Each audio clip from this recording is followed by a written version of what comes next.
നാരായണം നമസ്കൃത്യ നരം ചൈവ നരോത്തമം ദേവീം സരസ്വതീം വ്യാസം തതോ ജയമുദീരേ. മഹാഭാരതം കഥകളുടെ പുതിയൊരു വീഡിയോയിലേക്ക് ഏവരെയും വളരെ ഹാർദമായി സ്വാഗതം ചെയ്യുന്നു. ഞാൻ ഋജുരാമൻ. മഹാഭാരതത്തിലെ 4-ാമത്തെ അധ്യായമായിട്ടുള്ള വിരാടപർവത്തിലെ ഉപാധ്യായമായിട്ടുള്ള ഗോഹരണപർവം പറയുന്ന ഭാഗത്തെ കഥകളാണ് നമ്മൾ കേട്ടുകൊണ്ടിരിക്കുന്നത്. അപ്പം യുദ്ധം കൊണ്ട് വളരെ സമ്പുഷ്ടമായിട്ടുള്ള ഒരു അധ്യായമാണെന്നത് പറയേണ്ടി വരും. അതുകൊണ്ട് യുദ്ധത്തിൻ്റെ വർണ്ണനകൾ വലിയ രീതിയിൽ തന്നെയാണ് ഇതിൽ കൊടുത്തിട്ടുള്ളത്. അപ്പോൾ മഹാഭാരതം മലയാളത്തിലേക്ക് വിവർത്തനം ചെയ്തതിൽ ഏറ്റവും വിശദമായിട്ട് ഗദ്യമായിട്ടുള്ള വിവർത്തനം നടത്തിയത് വിദ്വാൻ കെ പ്രകാശമാണ്. അപ്പോൾ ആ പുസ്തകത്തിനെ അടിസ്ഥാനപ്പെടുത്തി അതേ രീതിയിൽ തന്നെ വിശദമായിട്ട് ലളിതമായിട്ടുള്ള രീതിയിലാണ് ഞാനിവിടെ അത് അവതരിപ്പിച്ചുകൊണ്ടിരിക്കുന്നത്. അപ്പം എന്നോടൊപ്പം കേട്ടുകൊണ്ടിരിക്കുന്ന എല്ലാവർക്കും ആദ്യം തന്നെ ഞാൻ നന്ദി അറിയിക്കുകയാണ്. അപ്പം വിരാട ജയഘോഷം എന്നുള്ള ഭാഗമാണ് നമ്മളിപ്പോൾ കേൾക്കാൻ പോകുന്നത്, അല്ലെങ്കിൽ കേട്ടുകൊണ്ടിരിക്കുന്നത്. ഇതിന് മുമ്പുള്ള ഭാഗം കേൾക്കാൻ വേണ്ടിയിട്ട് തൊട്ട് മുമ്പുള്ള വീഡിയോ കേൾക്കണമെന്ന് അഭ്യർത്ഥിക്കുകയാണ്. വൈശമ്പായനൻ കഥ തുടരുകയാണ്. സുശർമാവ് നാണിച്ചെയ്ത് കേട്ടൊരു തലകഴുത്തി. തന്നെ വിട്ട രാജാവിനെ കൈകൂപ്പി വണങ്ങി അവിടെ നിന്ന് നടന്നുപോയി. ശത്രുക്കളെ തോൽപ്പിച്ച പാണ്ഡവർ സുശർമാവിനെ വിട്ടയച്ചതിന് ശേഷം തങ്ങളുടെ യഥാർത്ഥ ശക്തി പുറത്തു കാണിക്കാതെ വിനയത്തോടെ സൈന്യത്തിൻ്റെ മുന്നിൽ വന്നു നിന്നു. അമാനുഷിക ശക്തിയുള്ള കുന്തിപുത്രന്മാരെ വിരാട രാജാവ് ധനം നൽകിയും ബഹുമാനിച്ചും ആദരിച്ചു. വിരാടൻ പറഞ്ഞു, എനിക്കിവിടെയുള്ള രത്നങ്ങളും ധന്യങ്ങളും ഒക്കെ എങ്ങനെയുള്ളതാണോ അതുപോലെ തന്നെ അവ നിങ്ങൾക്കുമുള്ളതാണ്. നിങ്ങളെല്ലാവരും നിങ്ങളുടെ ഇഷ്ടം പോലെ സന്തോഷമായി കാര്യങ്ങൾ ചെയ്യുക. സുന്ദരിമാരായിട്ടുള്ള പെൺകുട്ടികളെയും പലതരം സമ്പത്തും ഞാൻ നിങ്ങൾക്ക് നൽകാം. ആഗ്രഹിച്ചതുപോലെ തേരിലേറി വന്ന് ശക്തരായിട്ടുള്ള നിങ്ങൾ ശത്രുക്കളെ നശിപ്പിച്ചുവല്ലോ. അതുകൊണ്ട് നിങ്ങളെല്ലാവരും ഈ മത്സ്യരാജ്യത്തിൻ്റെ അധിപതി തന്നെയാണ്.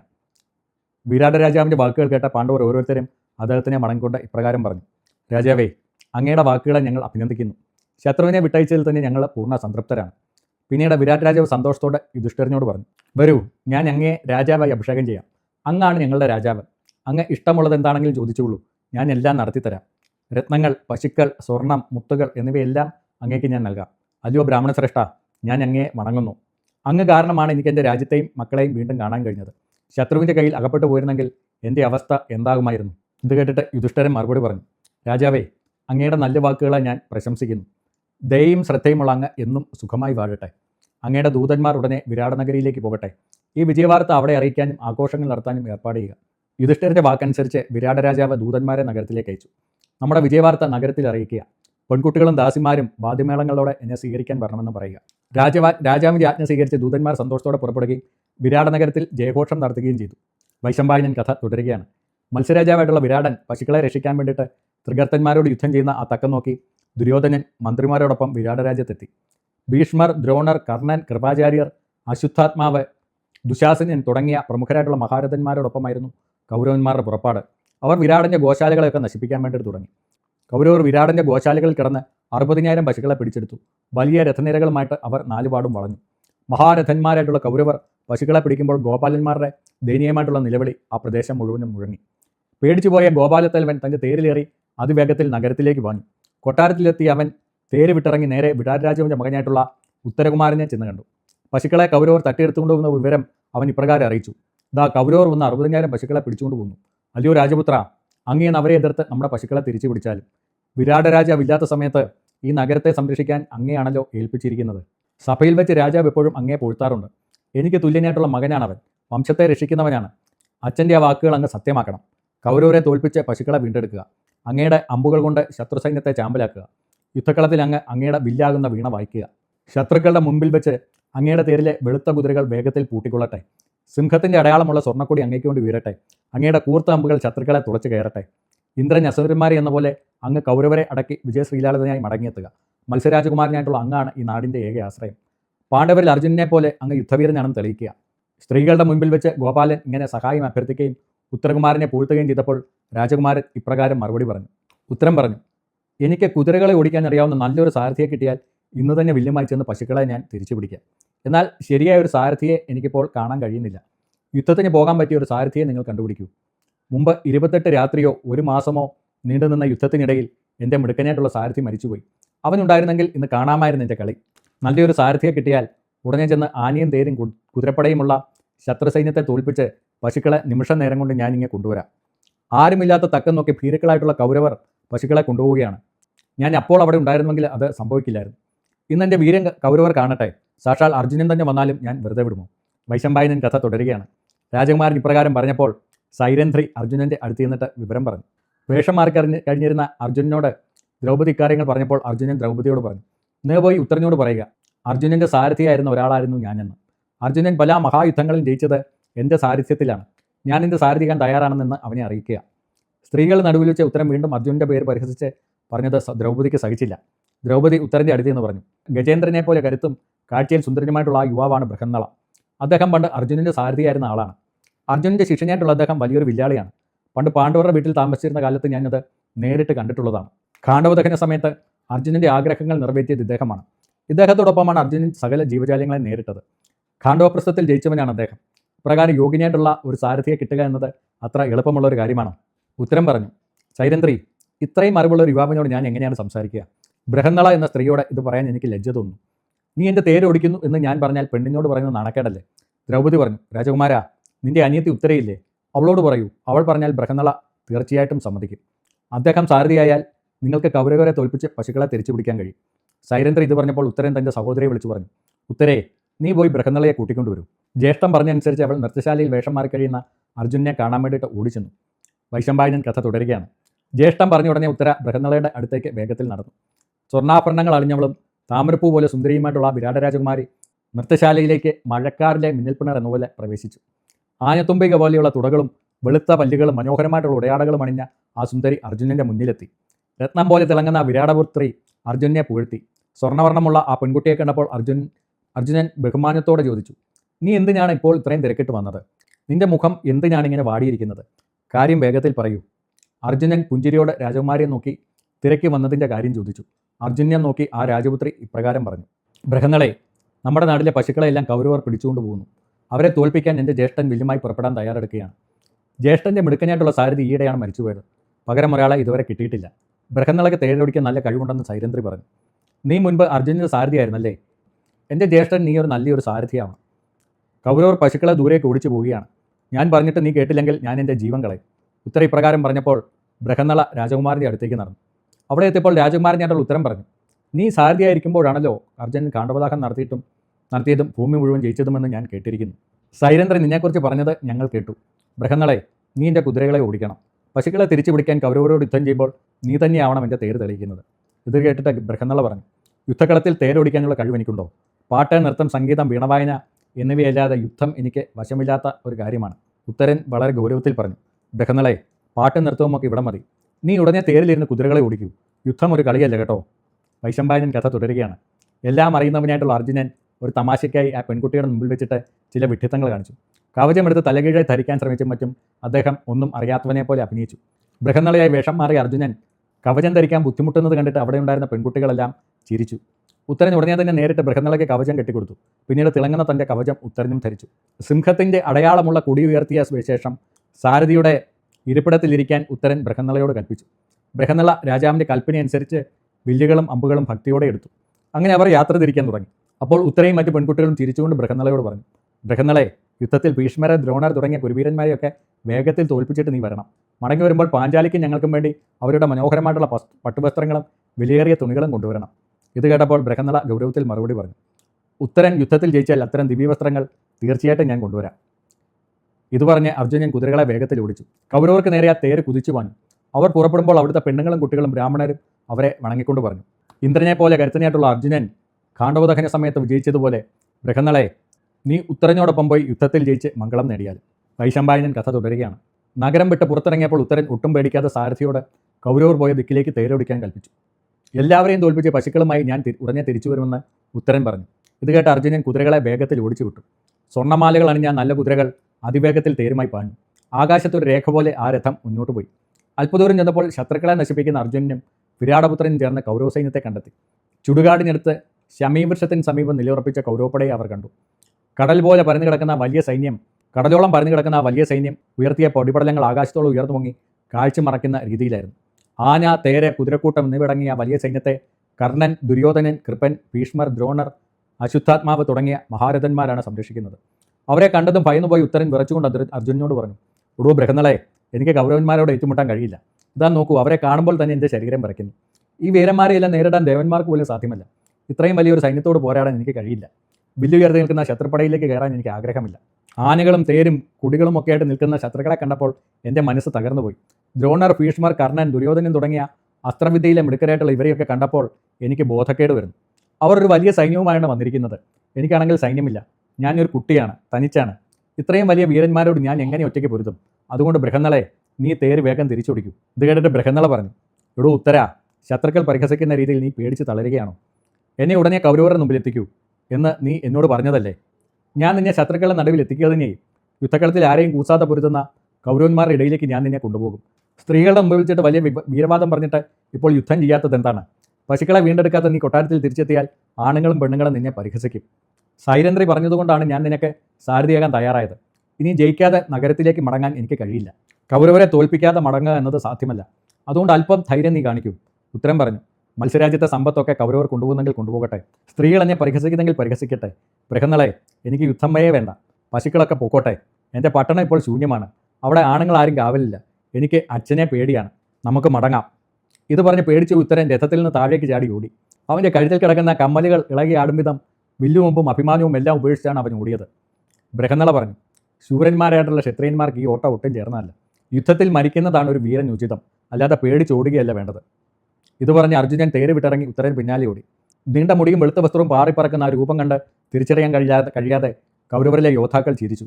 അർജുൻ്റെ ഈ ഓട്ടം കണ്ട കൗരവർ പരസ്പരം പറഞ്ഞു, ആരാണ് ഈ വേഷം മാറിവെന്ന് തേജസ്വി? ഭസ്മം പുരണ്ട കനൽ പോലെ അദ്ദേഹം ശോഭിക്കുന്നുണ്ടല്ലോ. പെണ്ണിൻ്റെ വേഷമാണെങ്കിൽ ശരീരത്തിൻ്റെ പുരുഷൻ്റെ കരുത്താണുള്ളത്. ഇയാൾക്ക് അർജുനൻ്റെ ഛായയുമുണ്ട്. അർജുൻ്റേതുപോലുള്ള ശരീരവും കഴുത്തും തലയും ഗാംഭീര്യവും എല്ലാം ഇയാൾക്കുണ്ട്. തീർച്ചയായിട്ടും ഇത് അർജുനൻ തന്നെയാണ്. ദേവന്മാരിൽ ഇന്ദ്രനെ പോലെ മനുഷ്യരിൽ അർജുനൻ അദ്വിതീയനാണ്. നമ്മളോട് തനി ചേറ്റുമുട്ടാൻ അർജുനല്ലാതെ മറ്റാർക്കാണ് ധൈര്യമുള്ളത്? കൂടെയുള്ളത് വിരാട രാജാവിൻ്റെ മകനാണ്. പട്ടണം ശൂന്യമായിട്ടുള്ള സമയത്ത് അവൻ മാത്രമേ അവിടെ ഉണ്ടാവുകയുള്ളൂ. പക്ഷേ അവൻ പേടിച്ചാണ് നിൽക്കുന്നത്. കൗരവർ തങ്ങളുടെ അഭിപ്രായ പ്രകടനം തുടർന്നു. അർജുനെ സാരഥിയാക്കി ഉത്തരൻ വരുന്നത് വിഡ്ഢിത്തമാണ്. വേഷം മാറി ഒളിച്ചിരിക്കുന്ന അർജുനെ ഉത്തരൻ സാരഥിയാക്കി പുറപ്പെട്ടതാണ്. ഇതാ നോക്കൂ, നമ്മളെ കണ്ടപ്പോൾ പേടിച്ചോടുന്ന ഉത്തരനെ അർജുൻ പിന്നാലെ ഓടിപ്പിടിക്കുന്നു. വൈശമ്പായനൻ കഥ തുടരുകയാണ്. കൗരവർ ഓരോരുത്തരെ ഇപ്രകാരം ചിന്തിച്ചെങ്കിലും അവർക്ക് അർജുനാണോ അതെന്ന് ഉറപ്പിക്കാൻ വേണ്ടിയിട്ട് കഴിഞ്ഞില്ല.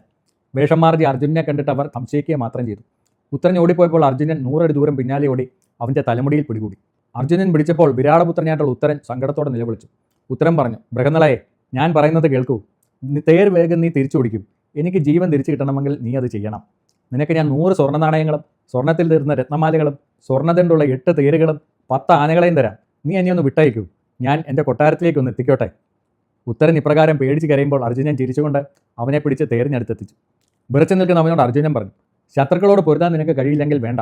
നീ വരൂ, ശത്രുക്കളോട് ഞാൻ പൊരുതാം. നീ എൻ്റെ കുതിരകളെ തെളിച്ചാൽ മാത്രം മതി. നീ തേരിനുള്ളിൽ സുരക്ഷിതനായിട്ടിരിക്കുക. എൻ്റെ കരുത്തിൽ നിനക്ക് വിശ്വസിക്കാം. ശത്രുക്കൾ എത്ര പേരുണ്ടെങ്കിലും നീ പേടിക്കണ്ട. നീ ഒരു ക്ഷത്രിയനാണ്, വീരനാണ്. നീ എന്തിനാണ് ശത്രുക്കൾ മുമ്പിൽ തളരുന്നത്? ഞാൻ കൗരവരോട് പൊരുതി നിന്റെ പശുക്കളെ വീണ്ടെടുക്കാം. നീ ധൈര്യമായിട്ടിരിക്കൂ. ഞാൻ കൗരവരെ നേരിടാം. ഇപ്രകാരം പറഞ്ഞ് അർജുനൻ വിരാടപുത്രനായിട്ടുള്ള ഉത്തരനെ ആശ്വസിപ്പിച്ചു.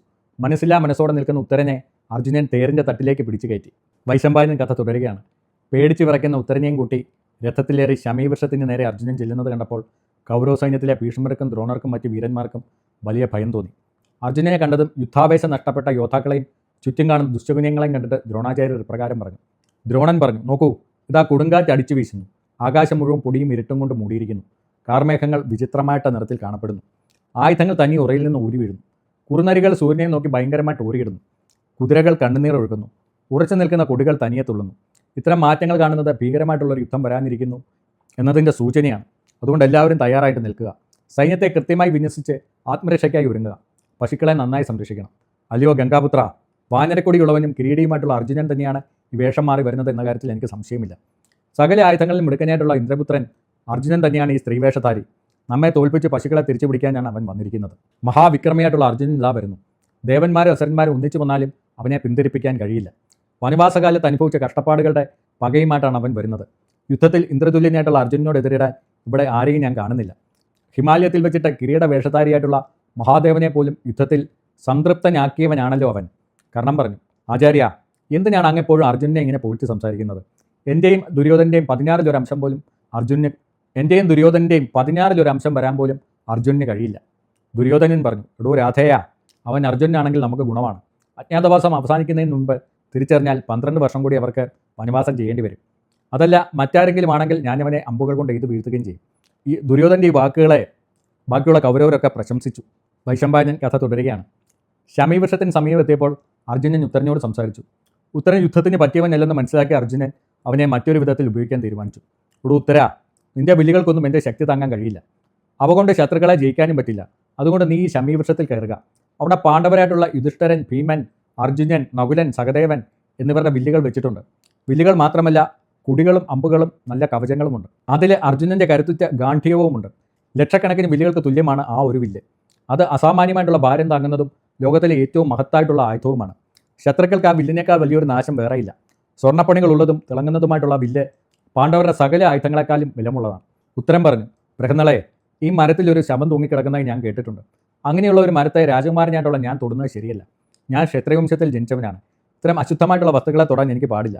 ഉത്തരം തുടർന്നു, മന്ത്രജ്ഞനും മഹാനുമായിട്ടുള്ള രാജാവിൻ്റെ പുത്രനാണ് ഞാൻ. ശുദ്ധനായിട്ടുള്ള എന്നെക്കൊണ്ട് ശവം തൊടുവിച്ച് അശുദ്ധനാക്കി മറ്റുള്ളവരെ കൊണ്ട് ആക്ഷേപം പറയിപ്പിക്കുന്നത് ശരിയാണോ ബൃഹന്നളെ? ബൃഹന്നള പറഞ്ഞു, ഇടൂ രാജപുത്ര, അങ്ങ് അനാവശ്യമായി പേടിക്കേണ്ട. ഈ മരത്തിൽ ശവമൊന്നുമില്ല. ഇതിൽ വില്ലുകൾ ഇരിക്കുകയാണ്. അതുകൊണ്ട് അങ്ങയുടെ പവിത്രതയ്ക്ക് യാതൊരു കോട്ടവും തട്ടില്ല. കുലീനനായിട്ടുള്ള അങ്ങയെക്കൊണ്ട് ഞാൻ മോശമായിട്ടുള്ള ഒരു പ്രവൃത്തി ചെയ്യുമെന്ന് നീ വിചാരിക്കാമോ? വൈശമ്പായനം പറഞ്ഞു. അർജുനൻ പറഞ്ഞു ഉടനെ ഉത്തരൻ തേരിൽ നിന്നിറങ്ങി മരത്തിൽ കെട്ടിപ്പിടിച്ച് കയറി. തേരിലിരുന്നുകൊണ്ട് അർജുനൻ കൽപ്പിച്ചു, മരത്തിന് മുകളിൽ നിന്നും വേഗം വില്ലുകൾ താഴെ ഇറക്കുക. അവ പൊതിഞ്ഞു കെട്ടിയിരുന്ന പാശങ്ങൾ മാറ്റുക. ഉത്തരൻ അവിടെ ഇലകൾ കൊണ്ട് പൊതിഞ്ഞു കെട്ടി വെച്ചിരിക്കുന്ന കെട്ടുകൾ കണ്ടു. അവൻ ആ കെട്ടുകളെല്ലാം അഴിച്ചു മാറ്റി. ഇലകളോടൊപ്പം കെട്ടുകളും നീക്കിയപ്പോൾ ഗാണ്ഡീവത്തോടൊപ്പം മറ്റ് 4 വില്ലുകളും അവൻ കണ്ടു. ആ വില്ലുകൾ അടിക്കുന്ന സമയത്ത് അതിൽ നിന്ന് സൂര്യപ്രകാശം പോലെ ദിവ്യരശ്മികൾ പുറത്തേക്ക് വരുന്നത് അവൻ കണ്ടു. ഗ്രഹോദയത്തിൽ എന്നപോലെ തിളങ്ങുന്ന ഈ വെളിച്ചം കണ്ട് ഉത്തരൻ അത്ഭുതപ്പെട്ടു. ആ മഹത്തായിട്ടുള്ള വില്ലുകൾ സ്പർശിച്ച ശേഷം വിരാടപുത്രൻ അർജുനോട് ഇപ്രകാരം ചോദിച്ചു, 100 സ്വർണ്ണബിന്ദുക്കൾ പതിപ്പിച്ചതും ഉറപ്പുള്ളതുമായിട്ടുള്ള ഈ വലിയ വില്ല് ആരുടേതാണ്? സ്വർണ്ണ നിറത്തിൽ മനോഹരമായിട്ടുള്ള പിടിയുള്ള ഈ വില്ല് ആരുടേതാണ്? സ്വർണ്ണ നിറത്തിൽ ഇന്ദ്രഗോപപ്രാണിയുടെ ആകൃതിയിൽ ചിത്രപ്പണികളുള്ള ഈ 3ാമത്തെ വില്ല് ആരുടേതാണ്? 3 സുവർണ്ണ സൂര്യന്മാരെ ചിത്രീകരിച്ചിട്ടുള്ളതും പ്രകാശം ചിതറുന്നതുമായിട്ടുള്ള ഈ വില്ല് ആരുടേതാണ്? സ്വർണ്ണ ചിത്രശലഭങ്ങൾ പതിപ്പിച്ചതും സ്വർണ്ണ കെട്ടുള്ളതുമായിട്ടുള്ള ഈ 5ാമത്തെ വില്ല് ആരുടേതാണ്? കൂടാതെ 1000 അമ്പുകളുള്ള ഈ അമ്പുകൂടെയും പന്നിച്ചിഹ്നമുള്ളതും 10 അമ്പുകൾ എയ്തുവിടാൻ കഴിയുന്നതുമായിട്ടുള്ള വില്ല് ആരുടേതാണ്? വെളുത്ത നിറമുള്ള 700 അമ്പുകൾ ആരുടേതാണ്? മുൻഭാഗം പച്ച നിറമുള്ളതും പിൻഭാഗം ഇരുമ്പ് കൊണ്ടുള്ളതുമായിട്ടുള്ള അമ്പുകൾ ആരുടേതാണ്? തവളയുടെ ആകൃതിയുള്ളതും സ്വർണ്ണപ്പിടിയുമുള്ളതുമായിട്ടുള്ള ഈ വലിയ വാൾ ആരുടേതാണ്? പുൽത്തോളിൽ പൊതിഞ്ഞതും സ്വർണ്ണപ്പിടിയുള്ളതുമായിട്ടുള്ള ഈ കുന്തം ആരുടേതാണ്? കാളത്തോളിൽ പൊതിഞ്ഞ ഈ വാൾ ആരുടേതാണ്? നിഷേധരാജ്യത്ത് നിർമ്മിച്ച സ്വർണ്ണപ്പിടിയുള്ള മറ്റൊരു വാൾ ആരുടേതാണ്? ആട്ടിൻതോലിൽ പൊതിഞ്ഞ ഈ വാൾ ആരുടേതാണ്? ആകാശത്തിൻ്റെ നീലനിറമുള്ള ഈ അമ്പുകൾ ആരുടേതാണ്? പാമ്പിനെ പോലെ തോന്നിപ്പിക്കുന്നതും ശത്രുക്കളെ ഭയപ്പെടുന്നതുമായിട്ടുള്ള ഈ ആയുധങ്ങൾ ആരുടേതാണ്? ബൃഹന്നളെ, ഇവ ഓരോന്നും ആരുടേതാണെന്ന് നീ പറഞ്ഞു തരൂ. ബൃഹന്നള പറഞ്ഞു, ശത്രുസൈന്യത്തെ നശിപ്പിക്കുന്നതും നീ ആദ്യം ചോദിച്ചതുമായിട്ടുള്ള വില്ല് അർജുനൻ്റെ വിശ്വപ്രസിദ്ധമായിട്ടുള്ള ഗാണ്ഡീവമാണ്. എല്ലാ ആയുധങ്ങൾക്കും മുകളിലുള്ളതും സ്വർണ്ണപ്പണികളാൽ മനോഹരമായിട്ടുള്ള ഗാണ്ഡീവം ലക്ഷക്കണക്കിന് വില്ലുകൾക്ക് തുല്യമാണ്. അർജുനൻ ഈ വില്ലുകൊണ്ടാണ് ദേവന്മാരെയും മനുഷ്യരെയും യുദ്ധത്തിൽ ജയിക്കുന്നത്. പല നിറങ്ങളുള്ളതും കേടില്ലാത്തതുമായിട്ടുള്ള ഈ വില്ല് ദേവന്മാരും ഗന്ധർവന്മാരും ഒട്ടേറെ വർഷങ്ങൾ പൂജിച്ചതാണ്. 1000 വർഷം ബ്രഹ്മാവും പിന്നീട് പ്രജാപതിയും ഇന്ദ്രൻ 585 വർഷവും ഇത് കൈവശം വെച്ചു. സോമനാഥൻ 500 വർഷവും സമുദ്രദേവൻ 100 വർഷവും ഇത് സൂക്ഷിച്ചു. പിന്നീട് അർജുനൻ ഇത് 65 വർഷമായിട്ട് ഉപയോഗിക്കുന്നു. പ്രകാരം വലിയ കരുത്തുള്ളതും ദിവ്യമായിട്ടുള്ള ഒന്നുമാണ് ഗാണ്ഡീവം എന്ന് പറയുന്ന ഈ വില്ല്. ദിവ്യമായിട്ടുള്ള ഈ വില്ല് വർണ്ണൻ്റെ കയ്യിൽ നിന്നാണ് അർജുനൻ ലഭിച്ചത്. ദേവന്മാരും മനുഷ്യരും പൂജിക്കുന്ന ഒന്നാണിത്. സ്വർണ്ണപ്പിടിയുള്ള വില്ല് ഭീമൻ്റേതാണ്.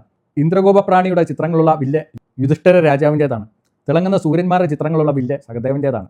കത്തിയെപ്പോലെ മൂർച്ചയുള്ള സഹസ്രശരങ്ങൾ അർജുനൻ്റേതാണ്. ഇവ വിഷം പുരട്ടിയതുപോലെ മാരകമാണ്. ചന്ദ്രബിംബത്തിൻ്റെ ആകൃതിയിലുള്ള കൂർത്ത അമ്പുകൾ ഭീമൻ്റേതാണ്. സ്വർണ്ണക്കെട്ടുള്ള അമ്പുകൾ നകുലൻ്റേതാണ്. അവ ഉപയോഗിച്ചിട്ടാണ് അദ്ദേഹം പടിഞ്ഞാറൻ ദിക്കുകൾ കീഴടക്കിയത്. ഉരുക്കൊണ്ട് നിർമ്മിച്ച അമ്പുകൾ സഹദേവൻ്റേതാണ്. 3 മുട്ടുകളുള്ള അമ്പുകൾ യുധിഷ്ഠിരൻ്റേതാണ്.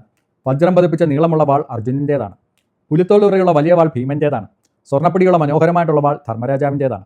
നല്ല ഭാരം ഉള്ള വാൾ നകുലൻ്റേതാണ്. കാളത്തോൾ ഉറയുള്ള വാൾ സഹദേവൻ്റേതാണ്.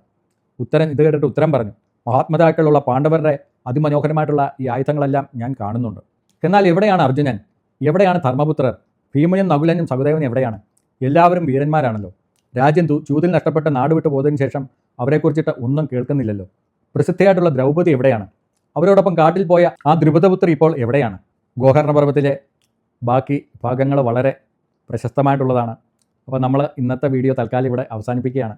അപ്പോൾ ഇതുവരെ എന്നോടൊപ്പം ക്ഷമയോടുകൂടിയിട്ട് കേട്ടുകൊണ്ടിരിക്കുന്ന എല്ലാ സജ്ജനങ്ങൾക്കും എൻ്റെ ഹൃദയത്തിൽ നിന്നുള്ള നന്ദി അറിയിക്കുകയാണ്.